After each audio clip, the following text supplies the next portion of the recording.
The Obama administration is promising, in my words, all government all the time.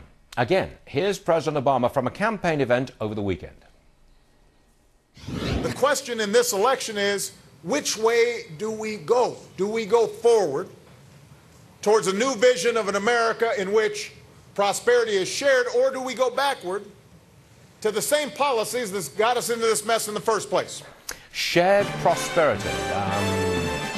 I don't know whether you heard me there. Shared prosperity. I kind of think that's an interesting phrase. Bernard Whitman's with us. He's the author of 52 Reasons to Vote for President Obama. He is here with us today. Bernard, always a pleasure. Welcome back again. Thanks for having me. As usual, we've got to put you on the clock. I get 20 seconds to start with. You get 30 seconds, no shouting over the top of each other, unless you really annoy me. Okay, Bernard? Okay, let's go. First of all, I am saying that the president is emerging as a collectivist.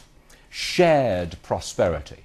Take from this group, the rich, give it to that group. That's how you get prosperity. The pie is always the same size, just re-slice it. He is a collectivist. 30 seconds, go. Couldn't disagree with you more. Shared prosperity is about shared responsibility. It's about ensuring that those at the top do as much to contribute to our economy as those at the middle and the bottom through paying their fair share of taxes. There is no question in my mind that this president does want to move America forward in a shared prosperity way. And as Bill Clinton told me the other day, the other side, Romney Ryan, sees an America where winner takes all, whereas if you are a multimillionaire, you get a $725,000 tax cut, and to pay for that, you get deep cuts in education, deep cuts in research, and a $2,000 tax cut likely for middle-class families with kids.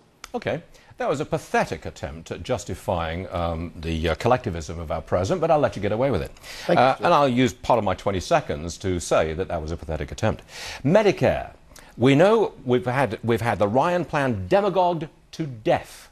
I want to ask you, what is President Obama's plan for Medicare? No, Stuart, I appreciate that. I talk in my book, reason number 17 is that the president protected Medicare. Let me explain how. We don't have to talk about plans. What has he done?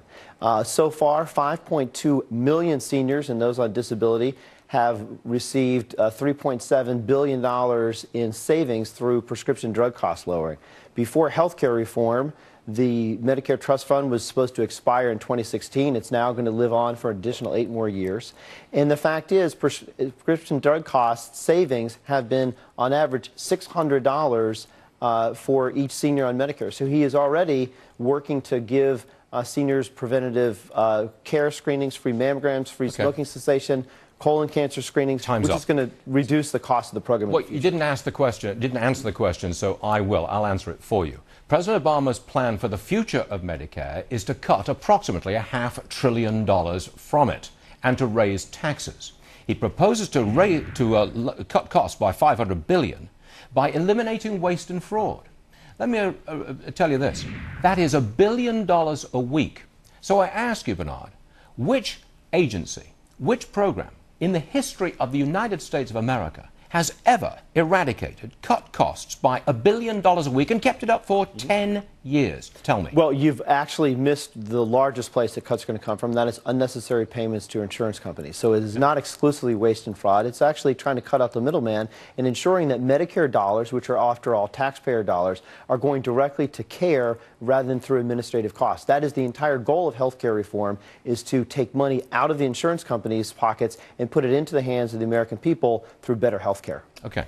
Where are the jobs? That was the question that Paul Ryan asked, despite all the hecklers. Where are the jobs?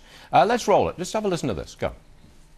As you see the president come through on his bus tour, you might ask him the same question that I'm getting asked from people all around America, and that is, where are the jobs, Mr. President? Okay, there was the question. Where are the jobs? Okay, now I know what you're going to say. You're going to say, this president has created 4.1 or 4.2 million jobs. 4.5. 4.5 million jobs in the period in which he has been in office. I know what you're going to say, okay. But we are still 316,000 jobs short now of where we were when the president took office. Go. And the fact is, the way that we are going to create more jobs is to invest in our country, invest in our future, invest in education. It is to ensure that workers have enough money in their pockets to be able to go out and spend so that stores will open, so they'll have enough money for construction jobs to be created. And the idea that somehow cutting taxes on the wealthy and raising the deficit is going to create more jobs, which was the plan that Bush used, which actually saw the worst post-war expansion, the fewest number of jobs created, the least investment, the smallest growth in GDP. In 55 years, real income, real household income actually went down under President Bush. So to suggest that repeating the same policies under Romney Ryan would produce a different result, I believe, is the definition of insanity. And I believe I was overly harsh in describing your first answer as pathetic. I take it back. You are a welcome guest on this program in the future. Thank you, Stuart. Happy to be back. Excellent. All right, Bernard, thanks very much indeed. Thank you.